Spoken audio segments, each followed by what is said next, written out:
Bonjour tout le monde. Bienvenue au webinaire de la logistique du commerce en ligne. Premièrement, j'aimerais vous remercier de prendre le temps de vous inscrire en si grand nombre au cours.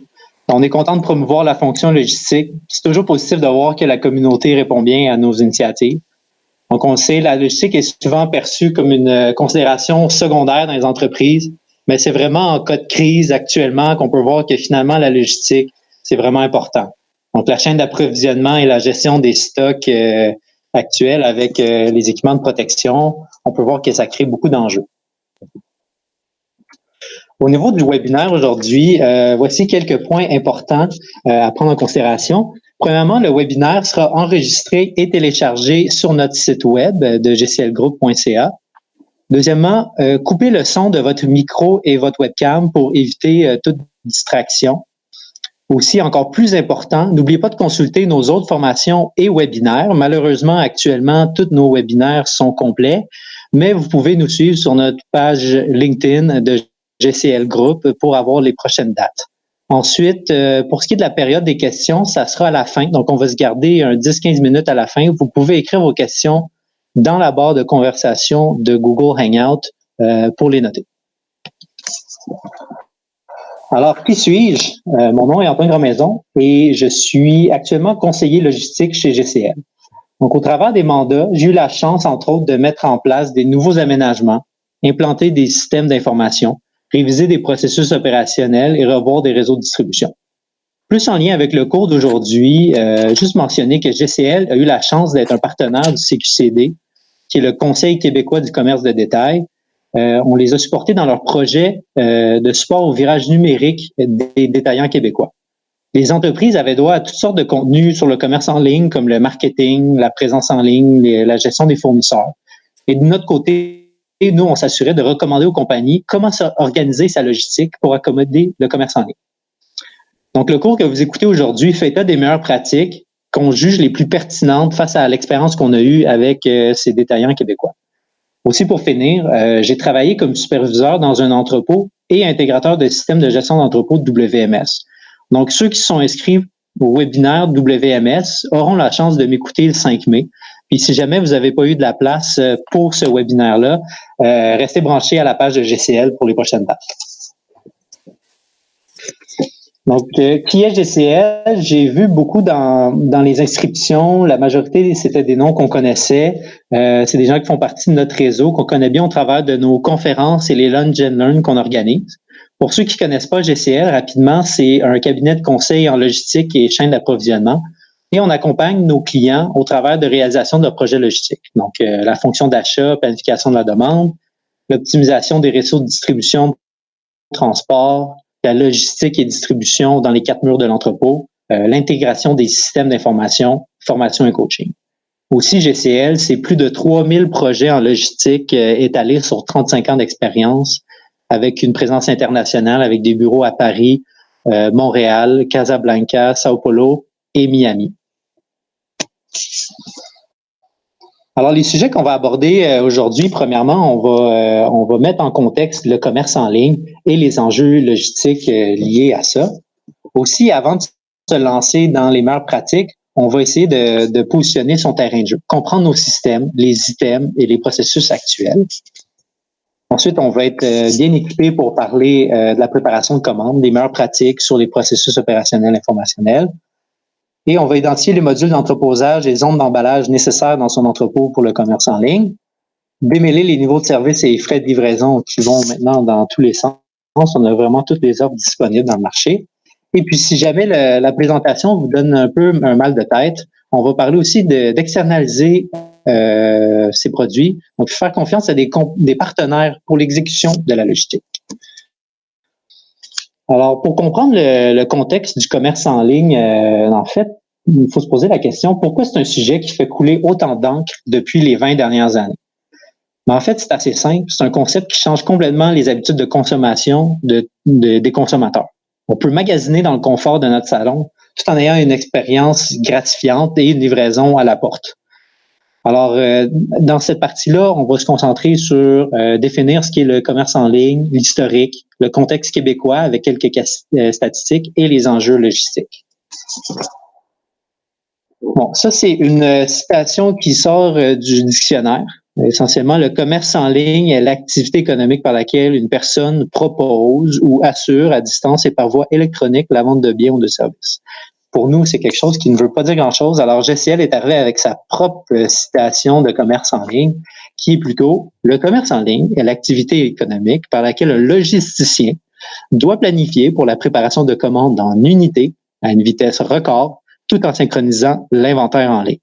On sent que ça, c'est quand même une définition qui est plus près de la réalité, parce que si on prend notre exemple chouchou de commerce en ligne qui est Amazon, on peut voir différents départements. Donc, premièrement, on peut penser au département marketing qui fait quand même une bonne job de nous mettre leur logo d'en face et de promettre des niveaux de service vraiment compétitifs de next day, same day, etc.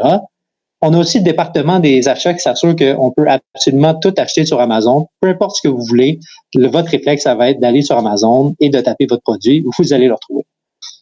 Mais on a le département logistique qui, lui, doit gérer cette variété de produits-là et respecter la promesse faite, mise de l'avant par le département de marketing. Donc, c'est vraiment pour cette raison qu'on peut dire que Amazon, c'est avant tout une compagnie logistique et ça démontre l'importance de ce département. Aussi, au niveau de l'historique, on va regarder un peu l'historique du commerce de détail. On va commencer à partir de 1970, où on avait plutôt des fournisseurs qui faisaient le réapprovisionnement de magasins, et comme ça, les consommateurs allaient au magasin. En 1980, on a plutôt l'arrivée de la centralisation des livraisons. Donc, ce qu'on voulait vraiment dans les années 80 avec l'avènement des McKinsey, des BCG, de Bain, c'était d'aller chercher des parts de marché en réduisant le plus possible le coût de nos produits. Alors, on va tout apporter, on va tout livrer dans un centre de distribution à des grandes quantités en palettes et ensuite, on va faire la distribution nous-mêmes à nos magasins. En 1990, ça prend aussi beaucoup d'ampleur, ce phénomène-là, avec la globalisation, où on s'en va chercher des produits encore moins chers dans des produits dans des pays qui sont plus asiatiques, qui est souvent moins cher. Donc, le Vietnam et la Chine de ce monde. Et maintenant, donc ici, on va pour la logistique, en fait, la réception de palettes pleines. On prépare à la caisse et on envoie à nos magasins des palettes mixtes. Maintenant, pour ce qui est de après le commerce en ligne, c'est plus nécessairement le coût du produit qui est le moteur premier pour aller chercher des parts de marché, mais c'est plutôt le niveau de service qu'on offre au client. On veut directement livrer le client à sa porte et on veut lui livrer l'unité qu'il veut. Lui, il reste chez eux et il n'a pas à magasiner. Donc ça amène un shift complètement différent dans la logistique. Alors, on a donc ici un e-fulfillment center qui est comme un centre de distribution qui est plus adapté au picking de commerce en ligne, à l'unité. Et on voit l'intégration des compagnies de courrier et de transport avec les centres de colis, les centres de tri pour ensuite l'envoyer chez le client. On a une préparation à l'unité et ensuite, on a la livraison de colis qui a vraiment une grande différence. Maintenant qu'on comprend un peu l'historique, c'est quoi le contexte québécois actuel concernant le commerce en ligne? On va se baser sur quelques statistiques qui proviennent d'une étude que le CIFRIO a faite en 2018, où que quelques détaillants québécois et des consommateurs ont été interrogés sur plusieurs questions pour faire un portrait du commerce en ligne au Québec. Alors, la première des questions, c'est de voir un peu c'est quoi la part de marché que les commerçants et que les détaillants québécois ont au Québec. Ce qu'on peut voir dans cette statistique-là, c'est que seulement 27% des dollars dépensés par les Québécois sont déboursés sur des sites basés au Québec. On a les Américains qui sont à 48%, qui sont notamment dus à Amazon et des plateformes comme eBay qu'on a de la misère à déloger. Et ça, ce que ça montre, c'est que les commerçants québécois ont encore beaucoup de place, beaucoup de parts de marché à aller chercher. Mais c'est important que leur virage numérique soit efficace parce que même avec des mouvements comme Panier Bleu et Acheter local, ce que les clients vont chercher, c'est une bonne expérience et un processus fluide. Donc, s'ils vont trouver ça sur Amazon, ils vont quand même pas aller sur votre site québécois pour consommer. Au niveau des bénéfices perçus de l'introduction de la vente en ligne, c'est clair et net. Le commerce en ligne est une initiative de marketing. On va croître nos ventes. Dans 77,1% des détaillants disent que c'est la croissance des ventes. Aussi, il a augmenté le nombre de clients et on voit même les prochains élargir géographiquement sa clientèle. Donc, c'est vraiment purement au niveau des ventes que ça se situe, ce qui est un contraste intéressant avec la prochaine statistique qui montre c'est quoi les attentes des clients face au e-commerce. Et ce qu'on voit, c'est que c'est des défis logistiques. Donc oui, c'est une initiative marketing, mais qui amène beaucoup de défis logistiques pour les commerçants québécois. On a le délai et la rapidité de livraison qui est vraiment au cœur des attentes du client. Donc, il faut vraiment remplir nos commandes de manière rapide. Et même si ça, c'est 56%, on voit aussi dans les autres réponses des aspects logistiques comme l'exactitude de la commande, l'accès à l'information et au suivi des commandes. Est-ce que les produits arrivent intacts, en bon état, respect des délais annoncés? Donc, c'est tous des aspects logistiques bien importants. Donc, ce qu'il faut comprendre, ce que les détaillants doivent comprendre, c'est qu'il y a 3 points essentiels au commerce en ligne. Il y a concevoir une stratégie numérique qui est plus au niveau marketing. Il y a choisir une plateforme technologique qui relève du département TI. Et ensuite, on a mettre en œuvre les processus d'affaires qui soutiendront nos opérations de commerce en ligne. Donc, ça, c'est le point qu'on va plus discuter aujourd'hui, qui relève du département logistique. On va répondre à des questions comme comment gérer l'inventaire en ligne, comment préparer une commande, quels moyens à privilégier pour envoyer une commande au client. Et pourquoi c'est des questions qui sont importantes à se poser?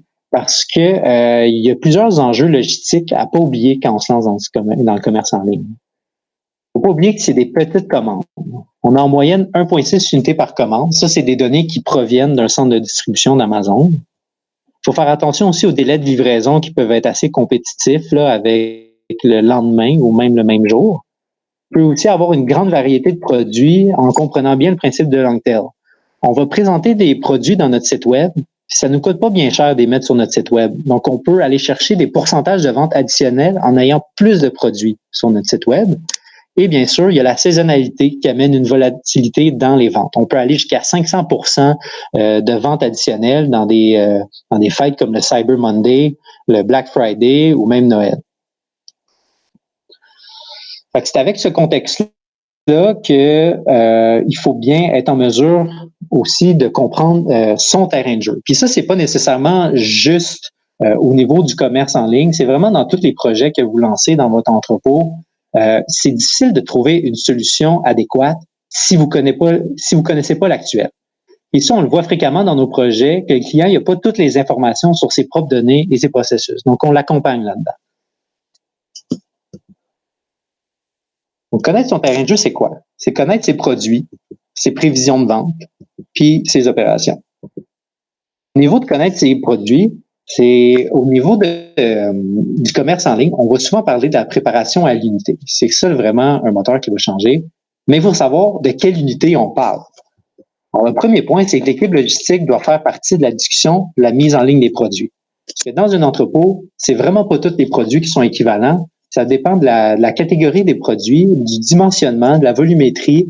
On peut avoir plusieurs catégories de produits qui sont complètement différents. On peut prendre comme exemple BRP, qui livre autant à ses concessionnaires au Québec, autant des windshields de VTT que des chenilles de motoneige, passant par des pneus et des wipers. On voit que c'est des produits qui s'en vont dans complètement tous les sens, mais que le wiper serait un produit qui est plus intéressant à livrer parce qu'il y a des paramètres optimaux de commerce en ligne. C'est un produit qui est plus léger, il y a une plus petite dimension, il y a une forme assez régulière, puis il peut être emballé dans un colis ou une enveloppe. Donc, c'est très facile. Et aussi, ça, ce que ça amène, c'est une forte densité d'entreposage. Il y a un dernier point qui est aussi important pour regarder les produits qui ont moins rapport avec des qualités physiques du produit, c'est un volume de vente peu élevé. Ultimement, on veut que tous nos produits soient en ligne, c'est sûr, mais si on veut y aller dans une approche par phase, pour nos premiers produits, on va choisir des produits qui ont ces paramètres-là. Pour se faire la main, pour se pratiquer, on voudrait que ça soit des produits avec des volumes de vente peu élevés. Et aussi, un point sur la volumétrie des produits, c'est que le choix de transporteur va être influencé par cette volumétrie-là. On voit l'exemple ici qui vient d'un document de Post Canada sur les dimensions maximales d'un colis qu'eux, ils peuvent livrer. Il y a un maximum de 30 kilos et aussi, aucune dimension doit dépasser 78 pouces et la longueur plus le pourtour doit pas dépasser 118 pouces. Ça, c'est des contraintes que chacun des transporteurs ont. Il y en a qui sont meilleurs dans certains aspects. Donc, c'est sûr que votre volumétrie va affecter le choix des transporteurs. Alors, comme on peut le voir, là, ce qui est important, il y a une partie importante sur la volumétrie.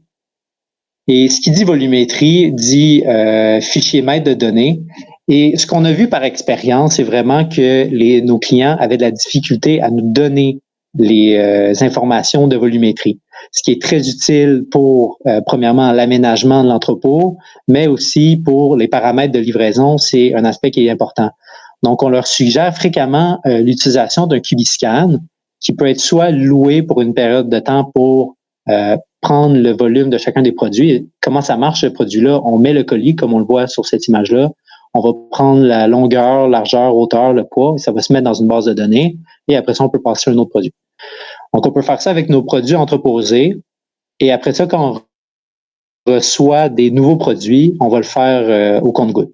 Donc, c'est pas nécessaire de l'acheter. On peut aussi le louer pour avoir la majorité des informations. De toute manière, avec vos fournisseurs, vous devriez être en mesure d'avoir la majorité de vos informations à cet endroit.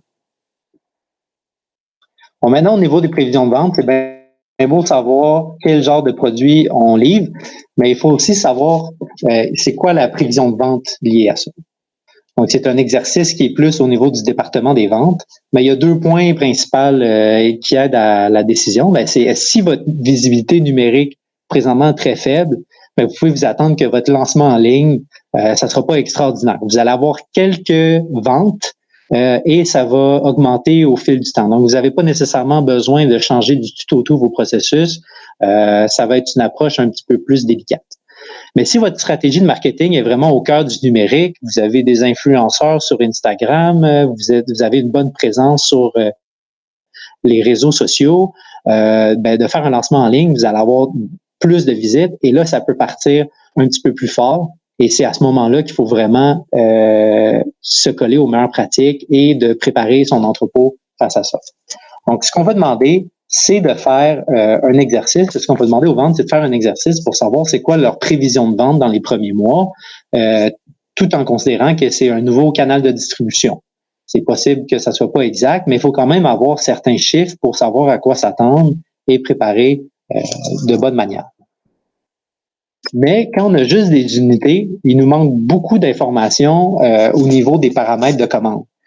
Il y a vraiment les stratégies de promotion qui vont avoir un impact sur les livraisons. Si un produit va être en promotion de 90% et que ça devient viral, c'est sûr qu'il va y avoir une plus grande demande dans l'entrepôt. Il faut donc prévoir un aménagement adéquat pour ce produit-là durant les promotions.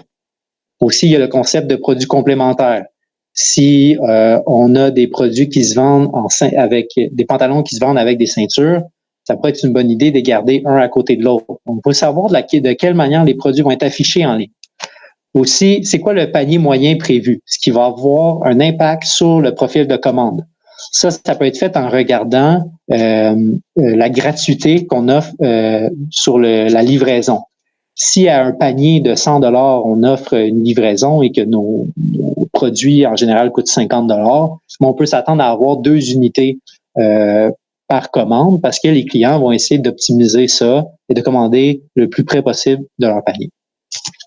Il y a aussi le niveau de service offert. Est-ce qu'on ship à nos clients avec une méthode standard qui est de 2 à 9 jours? Est-ce que c'est express? Au lendemain, ça va impacter aussi la vitesse qu'on doit effectuer notre préparation de commande.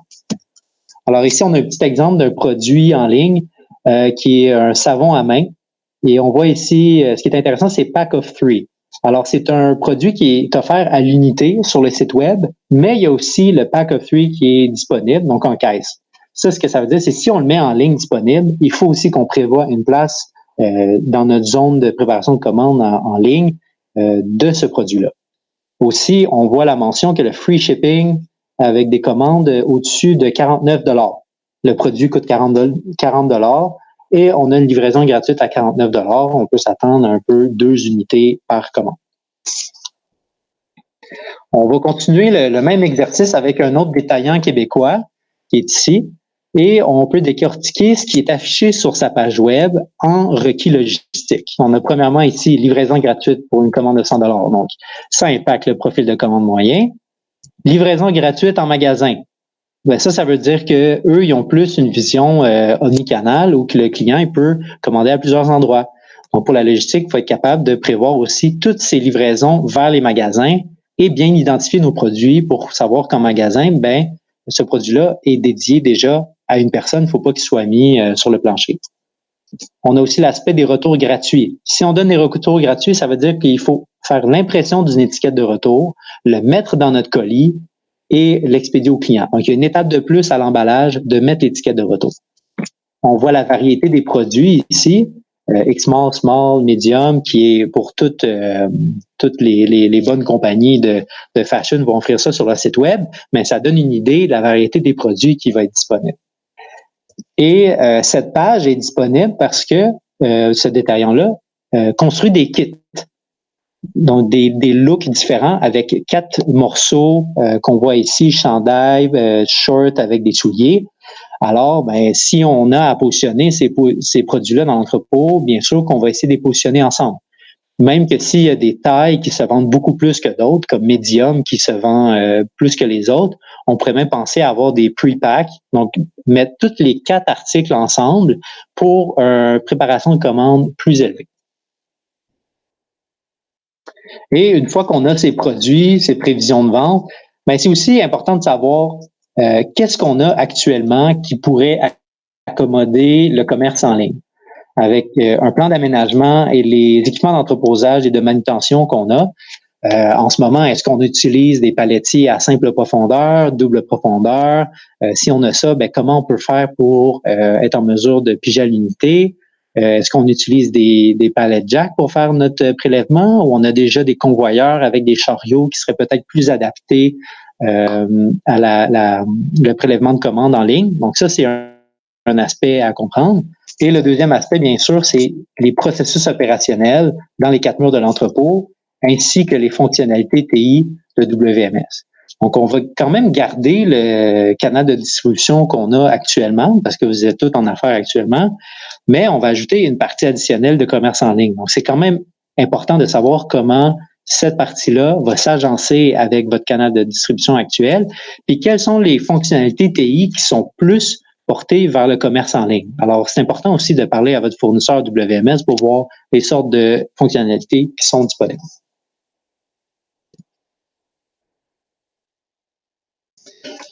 On connaît le contexte du commerce en ligne et on sait un peu à quoi ressemble notre réalité. On est fin prêt pour identifier les éléments à mettre en place pour notre préparation de commande en se basant sur les meilleures pratiques. Alors, on parlait d'enjeux tantôt. Les enjeux, ça se traduit en fait en 2 grands défis à résoudre dans la préparation d'une commande. On a premièrement le défi de la productivité. On a des plus petites commandes, on a une grande variété de produits. Alors, les préparateurs de commandes marchent beaucoup plus qu'avant. On a aussi des équipements d'entreposage et de manutention qui sont peut-être pas adaptés à la pige unitaire.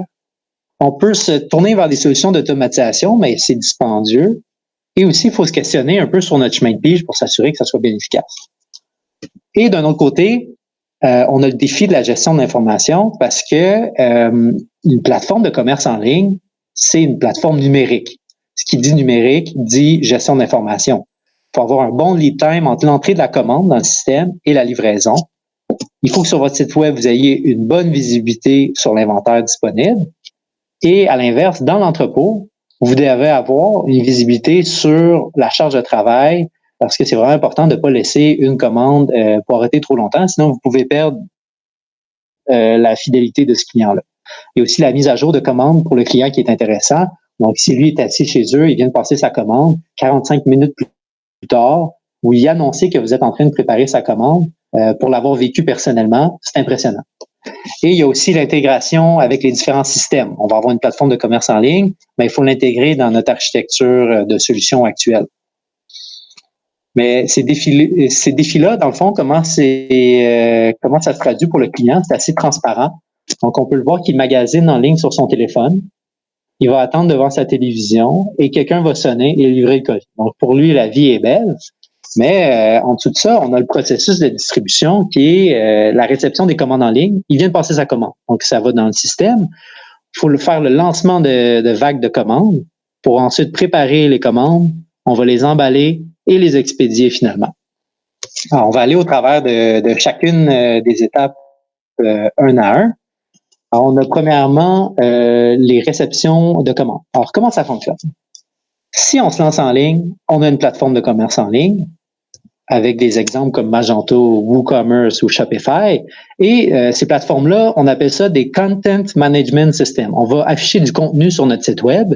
Dans le cas à nous, c'est bien du contenu, c'est des produits. Donc, on va avoir des fiches de produits avec la description des produits et on va aussi avoir des niveaux de service. Le choix des plateformes va dépendre du niveau de personnalisation qu'on a besoin, de la grosseur de nos entreprises et aussi des add-ons qui sont disponibles. On peut faire beaucoup de travail avec certaines plateformes comme Shopify qui ont des systèmes d'inventaire intégrés dans leur compagnie. Ça, c'est pour des plus petits commerçants. Mais pour des plus gros commerçants, on s'attend à ce que vous ayez un logiciel de gestion intégré, qui est plutôt appelé un ERP dans le monde de la logistique. Et ce ERP-là va gérer toutes vos fonctions primaires. Les ressources humaines, la comptabilité, les finances, les commandes, l'inventaire, avec des exemples comme SAP, Microsoft et Odoo. Mais si vous voulez aller un peu plus loin dans votre logistique, vous avez aussi des systèmes de gestion d'entrepôt qui sont une virtualisation de votre entrepôt.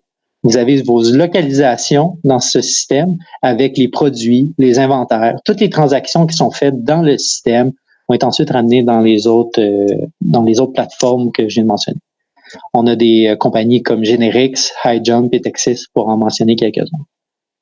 Alors bon, on va rentrer un petit peu, c'est un petit peu technique là, mais on a 3 plateformes qui nous aident dans notre logistique et ils doivent se parler. Donc un simple mot, on va avoir des ponts entre chacun des systèmes qui vont envoyer des messages en particulier. Et les messages, fréquemment, ils vont être envoyés suivant une fréquence. Donc, on va se dire, à chaque 5 minutes, la plateforme en ligne, de commerce en ligne, va envoyer ses commandes au logiciel de gestion intégré, le ERP, et ainsi de suite au WMS. C'est pas nécessairement du temps réel, mais ça s'approche du temps réel. Et ça, pourquoi je mentionne ça, c'est qu'on l'a vu chez des clients que les commandes rentraient seulement à minuit dans leur système ou à 6 heures le matin, 4 fois par jour. Donc, on veut éviter ça et on veut y aller le plus rapidement possible pour pas échapper des commandes, surtout dans le commerce en ligne, chaque minute compte. Donc, si on s'attaque plutôt au message lui-même, on a premièrement la création de commandes. On a premièrement la création de commandes ici, où que le client passe sa commande. Donc, ça passe du commerce en ligne au ERP et on va avoir des informations sur le client, son nom, son adresse, comment le rejoindre.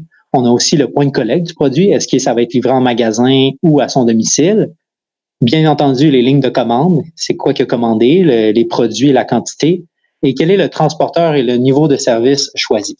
Une fois que ça c'est envoyé dans les ERP, ben, ça va être envoyé aussi dans le WMS. Et au niveau du WMS, c'est là qu'on va gérer tout le niveau de la mise à jour de l'inventaire.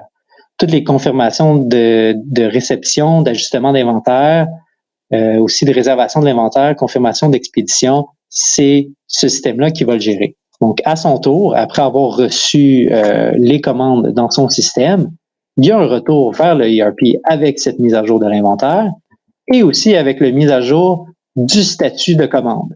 Donc, quand on a confirmé le prélèvement, comme je vous disais tantôt, on peut le renvoyer au ERP qui, lui, va avoir la tâche de le renvoyer aux plateformes de commerce en ligne pour avoir la fameuse notification que notre colis est bel et bien en traitement.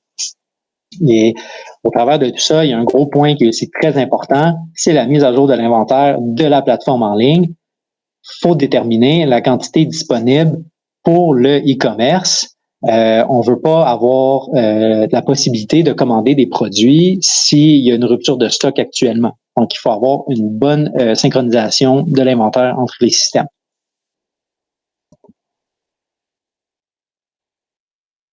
On va poursuivre avec le lancement de vagues. Dans le fond, en ce moment, on a tous nos systèmes, on a toutes nos commandes dans notre système et maintenant, on veut enclencher les vagues de commandes. Mais en premier, il faut choisir un peu son mode de fonctionnement. On a premièrement le person to goods. On a les opérateurs qui vont se déplacer vers l'inventaire. Donc ça, c'est la première façon de faire. C'est quelque chose qui est plus flexible, moins coûteux et rapidité de mise en place. Ça, c'est vraiment l'entrepôt traditionnel avec votre tracking, votre shelving, où les opérateurs se promènent dans l'entrepôt avec un chariot. Et on a un deuxième mode de fonctionnement qui est le good to person, qui est l'inventaire se déplace vers les opérateurs. On a une plus grande productivité, donc une réduction de la main-d'œuvre nécessaire, et c'est souvent quelque chose qui est plus ergonomique. Dans le cadre du cours d'aujourd'hui, on va moins parler du good to person parce que ça représente un peu l'automatisation. Il y a beaucoup de technologies qui sont intéressantes, mais si vous voulez en connaître plus, je vous invite à vous inscrire dans notre webinaire de logistique 4.0 pour avoir plus d'informations à ce niveau-là. Au niveau de l'introduction à la logistique, on va se garder vers le person to goods. Donc, on veut enclencher le lancement de vague selon les bonnes pratiques. Ce qu'on veut faire, dans le fond, c'est d'identifier le parcours de prélèvement des opérateurs en augmentant le nombre de commandes prélevées simultanément. Alors, on voit ici un exemple. Dans le fond, chacun des rectangles bleus représente des étagères et on voit chacune des commandes, l'inventaire est situé où dans ces étagères.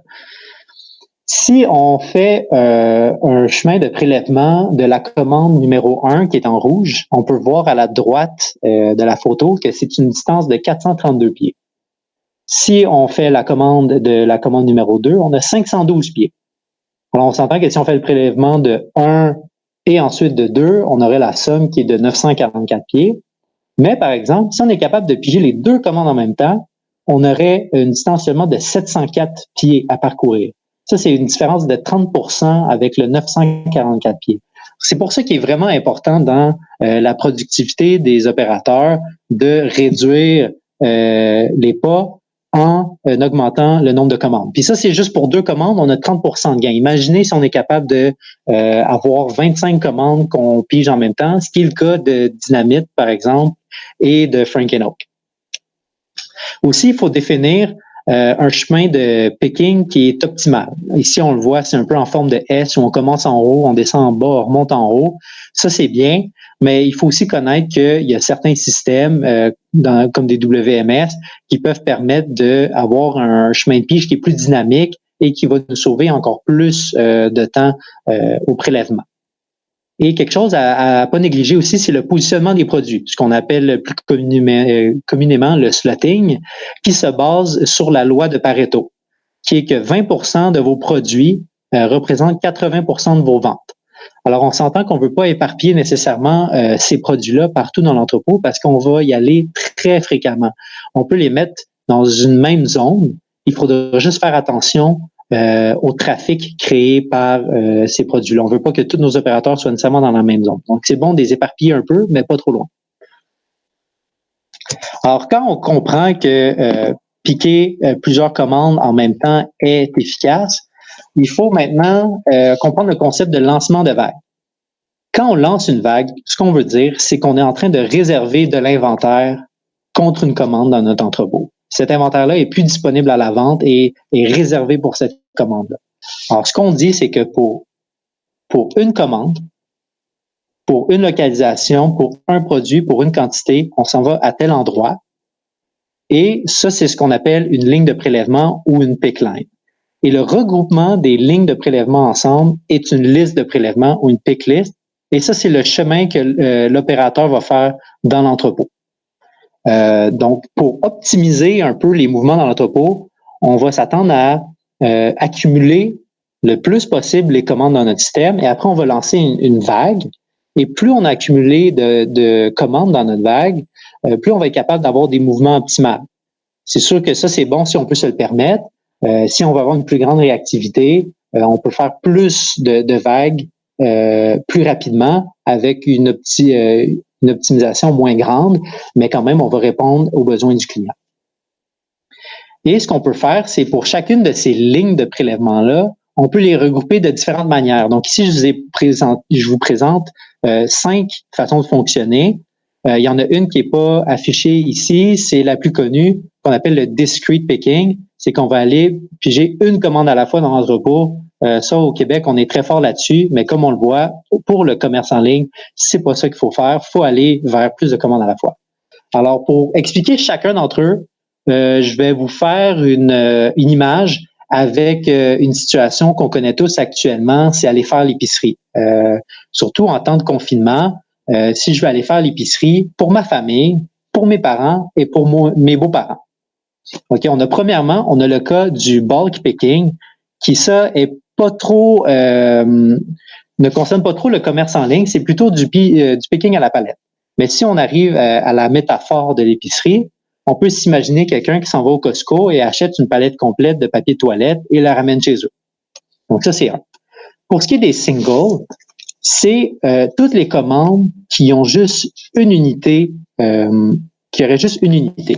Donc, vous, pour votre famille, il vous manque du beurre. Vous allez chercher du beurre. Vous appelez vos parents, ils ont besoin d'un pot de beurre de pinot, et de vos beaux-parents, ils ont besoin d'un pot de Nutella. Donc, pour vous, c'est assez simple. Vous pouvez prendre votre panier et faire le tour de l'épicerie et prendre chacun des produits. Ça va être assez simple. Vous n'avez pas besoin de les séparer dans des sacs différents et tout. C'est de la gestion facile. Au niveau du batch picking, là, on va y aller un petit peu plus avec le concept de zone picking. Les deux, ils viennent main dans la main. Je vais faire l'épicerie avec ma conjointe et mon fils. Moi, je vais m'occuper des fruits et légumes. Mon fils va s'occuper des produits secs et ma femme va s'occuper des produits congelés. Donc, on va séparer les besoins de chacune des familles dans chacune des zones. Alors, moi, si j'ai à piger des bananes, je vais prendre mes bananes, mes 6 bananes, je vais les mettre dans mon panier. Et quand je vais être rendu chez moi, c'est là que je vais séparer mes bananes. Je vais en donner 2 à mes parents, 2 à mes beaux-parents, puis 2 pour moi. Et c'est là que je vais faire mes sacs avant la livraison. Donc, on est capable de quand même sauver beaucoup de temps dans les pas, mais il y a une partie de consolidation de commandes. Ensuite, on a le cluster picking, qui est ça un peu différent. Dans notre métaphore d'épicerie, on aurait un sac d'épicerie par famille. Donc, un sac d'épicerie pour moi, un sac d'épicerie pour mes parents, un sac d'épicerie pour mes beaux-parents dans mon panier. J'arrive aux bananes, aux fameuses bananes. Je prends mes 6 bananes et je sépare dans chacun des sacs mes bananes.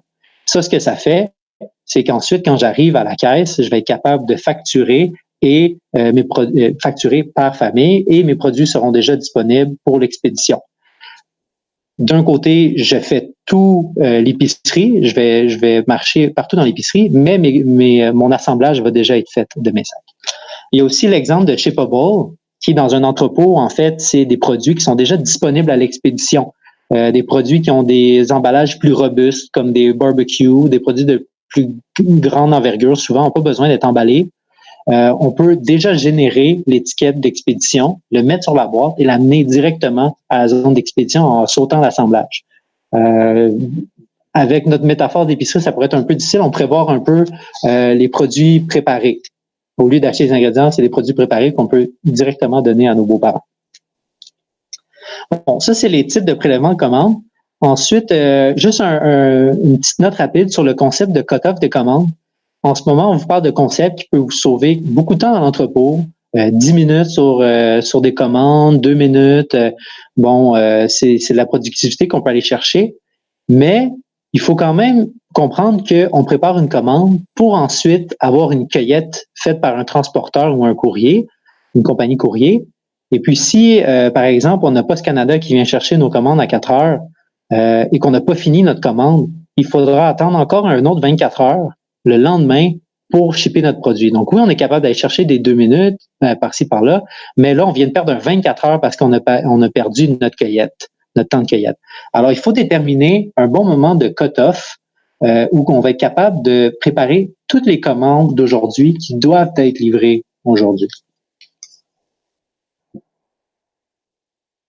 Alors, une fois qu'on a géré ce lancement de vague-là et que nos opérateurs ont des tâches de préparation de commandes,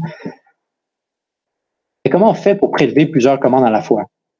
On a ici l'exemple de cluster picking qui représentait mon panier d'épicerie avec tous les sacs d'épicerie, mais ici, on a différents compartiments. Habituellement, ce qu'on voit dans les entreprises, on voit un chariot qui ressemble à ça, mais avec des compartiments équivalents en plastique. Et on va remplir chacune des commandes dans les compartiments et on va amener les commandes, une fois complétées, vers une zone d'emballage pour que ça soit ensuite expédié. Ici, ce qui est intéressant, c'est qu'on voit qu'ils ont toutes des dimensions différentes. Alors, puisque au cluster picking, on fait le prélèvement de la commande au complet, ce qu'on peut faire, c'est du pré-colisage. En connaissant la volumétrie de nos produits, on peut savoir quelle est la boîte d'expédition que je vais avoir besoin avant même de me rendre à la zone d'emballage. Donc, je vais les prendre, je vais les mettre sur mon chariot.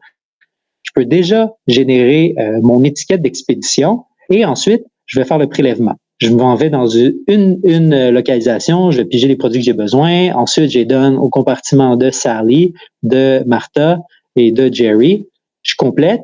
Et une fois que mes colis sont remplis, je peux directement les envoyer à la zone d'expédition parce que j'ai fait le pré-colisage. C'est pas quelque chose qu'on voit fréquemment parce que ça demande une excellente gestion des informations logistiques, mais ça peut sauver beaucoup de temps. Donc, si vous êtes capable de le faire, regardez-le. Et ça se porte mieux pour des compagnies qui ont vraiment une faible variété dans le dimensionnement des produits. Ça rend ça plus facile à gérer. Et en parallèle, tantôt, je vous avais aussi parlé de batch picking. C'est aussi une autre option où on fait le prélèvement partiel de la commande par zone. On les consolide dans une zone de consolidation pour les emballer et les shipper. On voit ici la zone des étagères, on va chercher quelques unités. Dans le pick module, d'autres unités. Et dans le ASRS aussi. Ça pourrait être tout de shelving et tout. Ça, c'est vraiment plus utilisé pour des centres de distribution qui sont de plus grande superficie. Puisque dans le cluster picking, on va chercher la commande au complet, on va marcher beaucoup plus. Dans le batch picking, dans un grand entrepôt, on préfère y aller avec cette méthode-là. Et puisque dans un grand entrepôt, on a aussi la place pour de la consolidation qui demande de la superficie du pied carré, c'est plus adapté. On va vous donner un exemple ici du prélèvement de commandes, soit en batch, soit en single. On peut avoir un chariot ici qu'on remplit tout bonnement et c'est vraiment par la suite qu'on va faire la consolidation. On a ici l'exemple d'un potoir. Donc, j'ai un panier avec toutes sortes de produits et à cet endroit-là, le potoir va m'indiquer à quel endroit je dois mettre le produit pour le mettre pour compléter une commande en fait. Et l'autre bord du potoir, on a quelqu'un qui fait l'assemblage. Donc, c'est comme ça qu'on peut faire la consolidation. Il y a d'autres trucs, mais ça, c'est quelque chose de très intéressant au niveau du potoir.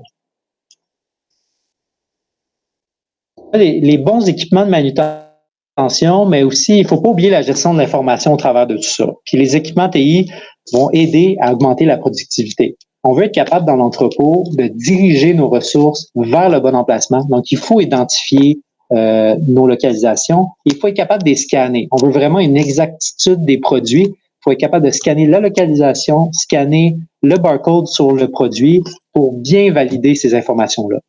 Et puis, il y a toutes sortes de technologies qui existent pour faciliter la pige à l'unité. On voit ici une sorte de gladiateur qu'on appelle, qui libère les mains. Alors ça, c'est vraiment bon pour le unit picking. On n'a pas besoin de manipuler toujours son RF scanner. Ça augmente la productivité. On a aussi la mise en place du voice picking qui peut être intéressant. On a un petit exemple ici où on voit que les mains sont libres. On peut parler pour valider la localisation qu'on fait le picking et le produit, la quantité qu'on a pris. Bon, pour mettre tout ça en place, il faut préparer son entrepôt. Donc, il faut identifier les modules d'entreposage et la zone d'emballage qu'on va avoir besoin. Parce qu'actuellement, si vous ne faites pas de pige à l'unité, sûrement que vous avez besoin d'ajouter une zone d'emballage en plus. On va parler d'augmenter la densité des produits. Essentiellement, augmenter la densité des produits, c'est vraiment au niveau des ce qu'on appelle des pick face ou des façades de prélèvement. Une façade de prélèvement, c'est équivalent à ce qu'un opérateur, l'accès qu'un opérateur a à un produit. Si vous avez des palettiers simple profondeur actuellement, d'une largeur de 8 pieds, vous avez donc 2 palettes, une à côté de l'autre. Vous avez donc 2 pick face. Ce qu'on veut essayer de faire, c'est sur ce 8 pieds-là, être capable de générer plus de pick face pour augmenter la productivité de nos ressources. Alors, on peut voir de l'équipement comme des carton flow qui va être plutôt dédié pour des produits à haute vélocité parce qu'on a beaucoup de caisses de réapprovisionnement derrière et c'est quelque chose qui est très ergonomique. Sinon, ce qui est un petit peu plus flexible et facile, si vous avez en place des palettiers, c'est l'entreposage à la caisse ou communément appelé hand stack. C'est plus difficile de gestion au niveau du positionnement des produits, de la rotation des produits, mais c'est plus flexible. Et on a les étagères qui augmentent beaucoup notre nombre de pick face à un faible coût.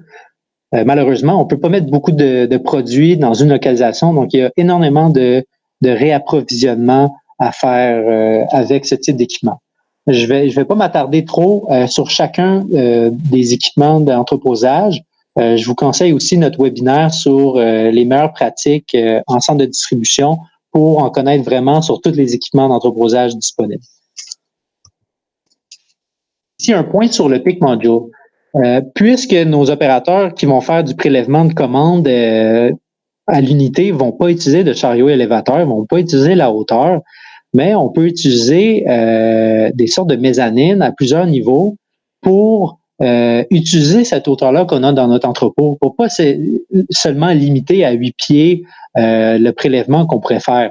On peut se concentrer sur l'image à gauche. Au deuxième étage, on voit un carton flow qui se fait réapprovisionner. Ça, on va mettre nos produits à plus haute densité ici. Et on voit un convoyeur.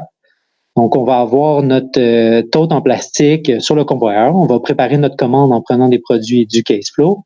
Et ensuite, quand les produits sont complétés, on va les pousser vers le convoyeur motorisé qui va l'apporter dans une autre zone pour continuer le prélèvement.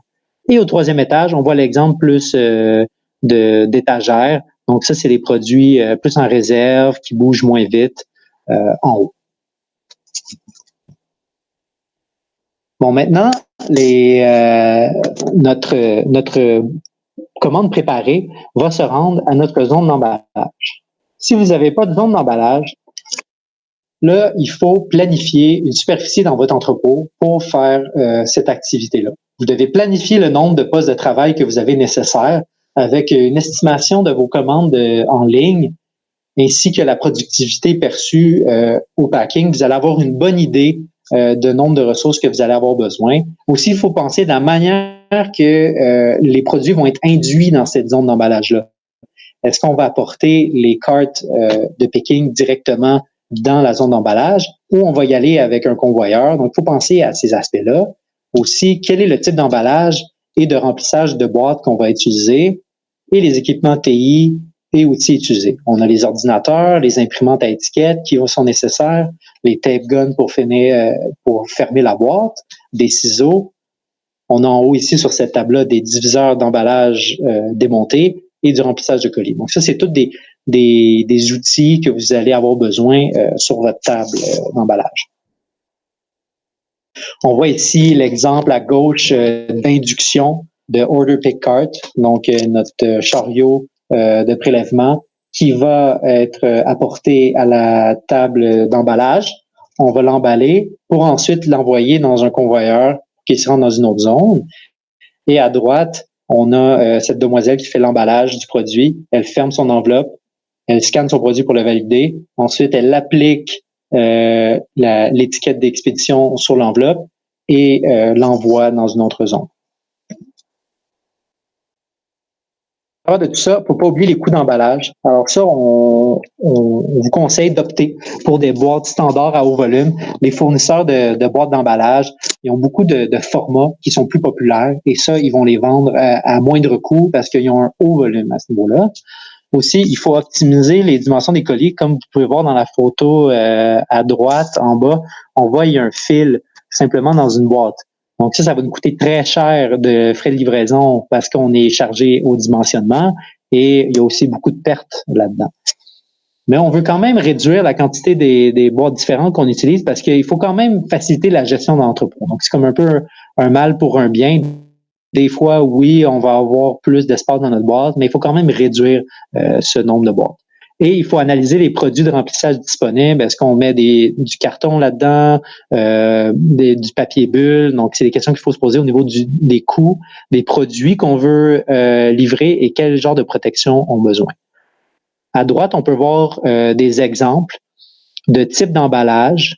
Donc ici, on peut prendre le colis, un petit colis d'une dimension de 8 pouces par 8 pouces par 6 pouces. Ça va être pour des produits de petite taille, comme des ampoules d'ailes.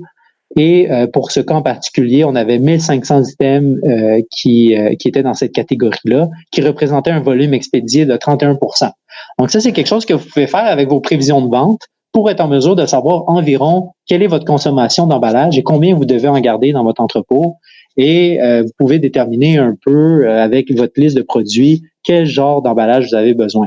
Il y a une petite note ici pour les enveloppes à bulles, qui est le troisième dans le tableau. Si vous pouvez, utiliser les enveloppes à bulles parce que c'est vraiment l'emballage qui va coûter le moins cher. Donc, c'est sûr que ça ne s'applique pas à tous les produits, mais c'est vraiment une option intéressante si vous pouvez. Bon, le produit est emballé, maintenant il faut l'expédier. Et ça, comme j'ai dit plus tôt, il y a beaucoup d'offres dans le marché. Il faut démêler les niveaux de service et les frais de livraison.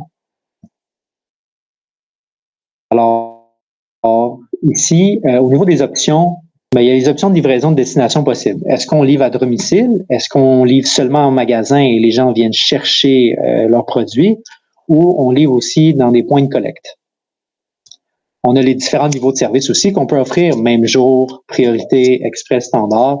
Là, j'ai mis une note sur Expedigo pour montrer qu'il y a vraiment une grande variété dans le marché de transporteurs. Ça, c'est une compagnie qui fait l'ubérisation du transport ou qui a des chauffeurs qui sont pas nécessairement en camion, qui peuvent être en Mazda 3, vont venir chercher vos produits. Et la promesse de livraison, c'est en l'intérieur de 4 heures, dans la région de Montréal, on va livrer votre colis. Et il y a aussi les options de dépôt de colis en cas d'absence, qui est vraiment important à se questionner. Donc, on a le dépôt à la porte et photo fait par Intelcom. On a le retour au centre de distribution de Purolator, les fameuses 3 tentatives d'UPS et le point de collecte de Post Canada.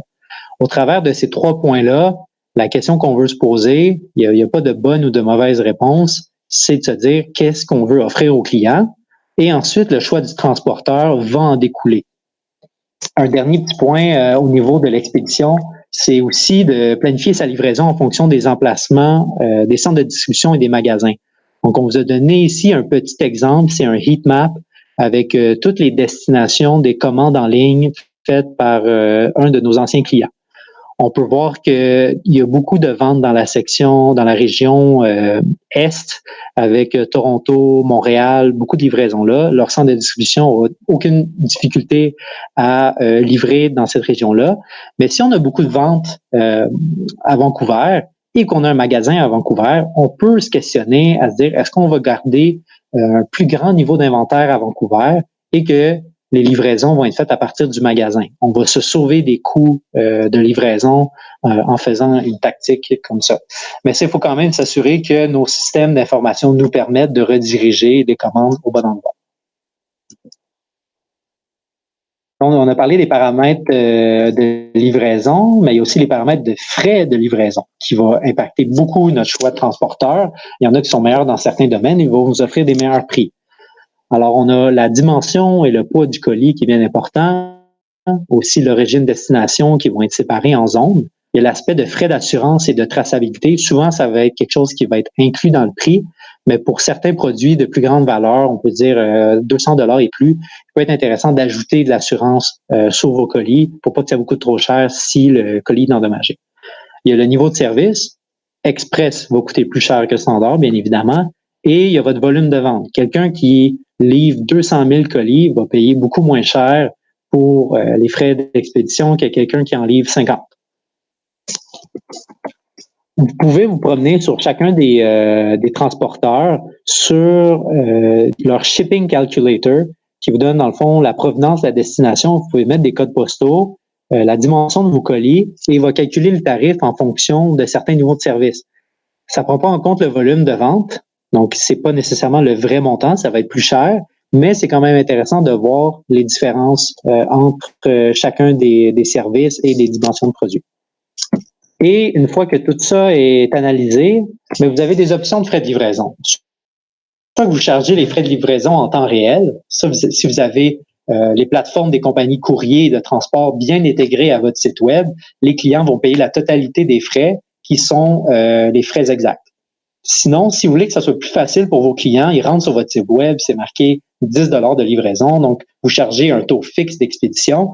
Vous pouvez y aller avec une analyse de vos coûts et dire, ben pour moi, c'est 10 que je vais charger à mes clients. Ça, c'est vraiment plus adapté pour, encore une fois, des compagnies qui ont une plus faible variété de dimensions de produits parce que il y a moins de variations dans les frais de transport. Si l'expédition, ce que ça amène dans le commerce en ligne, c'est bien sûr les retours. Si on parle de l'industrie de la mode, on peut parler jusqu'à 30% des commandes qui peuvent être retournées. Alors, comment on peut limiter le nombre de retours et leurs coûts? Ben, il faut juste s'assurer d'avoir une politique claire et visible sur notre site web, une image représentative, mettre en place des canaux de communication. Aujourd'hui, personne ne veut appeler des numéros de téléphone, on veut tout chatter sur votre site web. Donc, ayez ça en place. Il faut aussi apporter un peu de science dans cette analyse-là en ayant des analyses de raisons de retour données par le client. Donc, si on a toujours les mêmes raisons de retour, donc mauvais produit, produit trop grand et tout, on va savoir où donner de la tête pour améliorer le service au client. La gestion des stocks, bien évidemment, si on n'est pas précis dans nos stocks dans l'entrepôt et qu'on livre le mauvais produit, on va avoir un retour. Il y a la validation de la qualité du produit aussi, valider que notre produit n'est pas endommagé avant de le livrer, et aussi la performance du produit par rapport aux attentes du client. Donc, si on peut voir ça avec des customer reviews ou que certains produits qui sont moins efficaces, moins vendus, donc vous aurez moins de retours. Je voulais vous montrer l'exemple à droite d'une politique de retour qui, quant à moi, ne me semblait pas précise et compréhensible. On a dans le carré en haut, ce produit ne peut être retourné ou échangé, vente finale. Et ensuite, on a dans la description une politique de retour de 30 jours. Alors, on peut comprendre que c'est une vente finale, mais en même temps, on a une politique de retour de 30 jours. Donc, ça peut être quand même assez frustrant pour un client de se retrouver dans tout ça. Et pour la gestion des retours, on a 3 grandes facettes. On a les frais de retour qui peuvent être assumés complètement par le client. Donc, ça va être à lui d'aller au bureau de poste, de générer l'étiquette d'expédition et payer les frais d'expédition. On a les frais de retour qui sont assumés par la compagnie. Ça, il faut s'assurer d'inclure l'étiquette d'expédition prépayée dans le colis expédié. Donc ça, le client, il pourra juste apposer l'étiquette et aller le porter soit dans un bureau de poste ou à la malle, si c'est un petit produit. Il faut aussi comprendre que dans ce cas-là, vous ne payez pas chacune des étiquettes que vous mettez. Les frais qui sont liés à l'étiquette sont générés lorsque le client fait le dépôt. Donc, vous n'êtes pas aussi, s'il y a une commande multi-items, donc il y a 5 items dans la boîte, vous n'allez pas être chargé au retour sur le poids des 5 items, mais plus sur un item, parce que c'est vraiment chargé au moment du scan du bureau de poste. Et il y a un mode partagé entre les deux, entre le client et la compagnie. Vous devez éviter d'inclure l'étiquette d'expédition pour être clair sur les modalités de paiement. Donc, le client va gérer le retour comme au point 1, mais en retour, quand vous allez rembourser l'item, vous pouvez déduire un peu les frais de livraison pour que ça soit partagé. Quelle option doit-on choisir? C'est le même concept qu'au niveau des frais de livraison, au niveau du niveau de service. C'est la même chose pour la gestion des retours. Ça dépend de ce que vous êtes financièrement capable de faire à l'interne et ça dépend aussi de ce que vos compétiteurs font. Si vous voulez offrir un meilleur niveau de service à vos clients, des meilleurs paramètres de retour, mais vous allez être capable de croître votre clientèle, c'est bien certain. Donc ça reste de votre côté. Il n'y a pas de mauvaise décision au niveau logistique. Aussi un point pour fidéliser la clientèle, il y a l'offre de produits, les niveaux de service comme on a parlé, options de livraison, traçabilité de la commande, éviter tout type de frustration du client. On peut faciliter le retour comme on vient de mentionner et offrir un moyen de communication additionnel, comme on voit en exemple ici Ricardo, qui eux, pour certaines commandes, vont ajouter des magazines Ricardo qu'on aime tous et des coupons rabais de 10%. Ça veut dire que c'est de la marchandise qu'il faut qu'on ait disponible dans notre poste d'emballage. Il faut gérer cet inventaire-là. Donc, ça a une considération logistique. Et aussi, on parlait de l'exemple de suivi de commande où que si nos systèmes sont intégrés, on a les notifications envoyées au téléphone quand la commande est préparée, expédiée et livrée. Et on a une partie qui est gérée par le commerçant et il y a une autre partie qui est gérée par le transporteur que vous utilisez qui va mettre à jour avec le tracking number du colis le bon client. Aussi, une façon de fidéliser la clientèle, c'est bien sûr de leur donner des promotions monstres.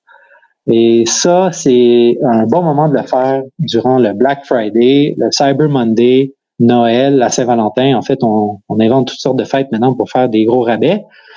Et ce qu'on peut dire par rapport à ça, c'est que on bâtit pas une cathédrale pour Pâques. On bâtit pas une cathédrale pour aller une messe une fois par année. C'est ça qu'on essaie de dire. En d'autres mots, on veut éviter de faire les analyses de conception sur le sommet. Ce qu'on va faire à la place, c'est de favoriser des zones flexibles dans l'entrepôt, mais il faut quand même être en mesure de procurer rapidement des équipements de manutention additionnels et des tables de travail additionnelles. Et vous devez aussi établir des partenariats avec des prestataires logistiques et des agences pour aller chercher des gens additionnels dans votre entrepôt ou donner du volume d'expédition additionnel à des prestataires logistiques. On a ici une petite image qui montre un exemple de baisse de production en temps de pic qui vient d'un cas réel d'un client qui était à une de nos conférences. On voit que il y a un drop de 9,2% dans l'efficacité des agences et de 11,2% dans celui des employés à temps plein. Ça, c'est dû majoritairement au fait que dans la gestion de pointe, comme on peut voir dans le graphique en bas, on a habituellement 100 employés dans l'entrepôt. On va monter jusqu'à 250 employés en temps de pic. Ça, c'est sûr que ça amène du trafic monstre dans nos allées, mais il faut faire ce qu'on doit faire pour livrer nos colis. Il y a un point par rapport aussi aux gestions de saisonnalité. Les clients, ils s'attendent pas nécessairement à avoir des niveaux de service same day ou next day durant le Black Friday. C'est des normes de l'industrie de promettre des temps de livraison de 2 semaines pour profiter de la promotion. Alors ici, on voit un petit exemple encore de notre chouchou Amazon, comment lui a traité le Black Friday dans un de ses centres de distribution. On a ce que eux appellent le pallet land qui se trouve à gauche. Donc, c'était une zone flexible pour être en mesure de mettre des palettes complètes de produits au sol. Comme ça, les produits à haute vélocité, on n'a pas besoin de faire le réapprovisionnement dans les équipements d'entreposage. On peut les faire, on met directement les palettes au sol et c'est des préparations de commandes à haut volume. Et on voit aussi qu'il y a des postes de travail temporaires. Et si vous regardez vraiment sur le plancher, c'est vraiment bien délimité avec des lignes au sol. Donc, c'est facile de se faire des zones temporaires avec des lignes au sol. Ça peut avoir un beau look. Bon, si je vous ai donné mal à la tête au fil de toute la présentation et que vraiment pour vous gérer vos opérations de commerce en ligne, c'est pas quelque chose qui vous intéresse, vous pouvez aller vers l'externalisation de vos opérations. Donc, faire confiance à des partenaires pour l'exécution logistique. C'est sûr que faire ça, il y a des avantages et des inconvénients de le faire soit à l'interne ou avec des prestataires de 3PL. Donc, si vous avez vos opérations à l'interne, essentiellement, vous avez le contrôle de vos opérations. Donc, vous êtes capable de réagir très vite au marché. Vous pouvez faire des changements stratégiques sans discuter avec des partenaires. Donc, ça peut être beaucoup plus rapide. Et les employés sont beaucoup plus fiers de travailler pour vous directement que pour le prestataire. Mais en contrepartie, vous avez le capital qui est requis. Vous devez payer pour votre espace plancher, les systèmes d'information, équipements d'entreposage, de manutention, etc. Et si vous êtes un plus petit détaillant, il y a aussi le principe de l'escalier à comprendre. S'il y a 5 personnes dans votre entrepôt, à quel moment vous allez engager cette 6e personne? Quand vous en avez besoin? Si oui, ben là, il y a trop de charges de travail pour les 5 autres. Donc, c'est apprendre ce concept d'escalier qui est un peu moins, qui demande un peu plus de flexibilité, en fait. Et aussi le recrutement difficile. On parlait beaucoup avant de pénurie de main-d'œuvre. Donc, c'est une réalité qui guette tout le monde, même aussi les 3PL. Mais si leurs services sont offerts, vous pouvez aller vers des 3PL pour ne pas avoir à gérer cette partie de recrutement-là. Donc, au niveau des avantages d'un 3PL, ça va vous permettre de vous concentrer sur votre cœur de métier, vous concentrer sur vos produits. Et eux, ils ont une expertise opérationnelle parce que eux, c'est leur cœur de métier, la logistique. Il y a une plus grande flexibilité et capacité de croissance parce que vous payez à l'usage. Vous n'avez pas nécessairement une partie fixe de l'entrepôt, vous payez à l'usage. Donc, c'est plus flexible. Ça facilite la gestion des pointes parce que c'est eux qui gèrent et pas vous. Mais en contrepartie, c'est des coûts plus élevés parce que il faut quand même qu'eux soient capables de payer leurs opérateurs, leurs équipements et tout. Donc, ils vous le chargent à vous. Il y a une intégration TI importante qui est requise pour qu'eux soient en mesure d'avoir toutes les commandes clients qui rentrent dans leur système. Et vous confiez aussi votre réputation à une tierce partie, vous avez une perte de contrôle. Alors, ça aussi, c'est un enjeu qu'il peut avoir avec des prestataires logistiques. Ça, c'est un petit exemple d'une grille d'un 3PL, juste pour que vous compreniez bien au niveau des coûts, des frais. L'exercice ici, c'est pas de passer au travers de chacun des frais, c'est juste pour vous montrer que toutes les activités qui vont être faites par le 3PL vont vous être chargées. Juste l'exemple du premier, on a les frais de manutention pour la réception de marchandises. 25 cents par unité, OK, mais on ajoute 15 cents pour appliquer une étiquette. Donc, c'est quelque chose qui va revenir au travers de chacune des activités où vous allez être chargé sur chacune des activités. Donc, il faut comprendre cette grille-là avec son prestataire logistique avant de se lancer dans ces opérations-là. Aussi, un petit frère du 3PL, c'est le concept de dropshipping, où au lieu de faire affaire avec un prestataire logistique qui se concentre majoritairement sur la logistique, on va faire affaire avec nos fournisseurs pour que eux livrent directement chez le client sous notre nom. Donc, on a l'inventaire. On a l'avantage que l'inventaire ne passe pas dans notre entrepôt. On a donc coût de main-d'œuvre qui est plus bas et tout. On a des avantages et des inconvénients qui sont assez similaires aux 3PL, sauf qu'on a une réduction au niveau de la qualité. C'est pas des gens que c'est nécessairement leur cœur de métier, la logistique. Et il y a eu beaucoup d'exemples aussi dans le passé de fournisseurs qui se sont appropriés les clients directement des distributeurs, puisque le fournisseur fait affaire directement avec les clients et se dit pourquoi pas avoir le contact direct. Donc, c'est un peu moins recommandé, mais c'est quand même une possibilité dans l'externalisation des commandes. Alors, ça faisait le tour des meilleures pratiques au niveau de la logistique. Ce qui est bien important, c'est d'utiliser les capacités logistiques pour améliorer votre expérience client avec une promesse précise, une expédition rapide, des retours et livraisons pratiques. Alors, on va utiliser nos capacités logistiques pour améliorer l'expérience client. Alors, si vous avez des questions, je vous écoute.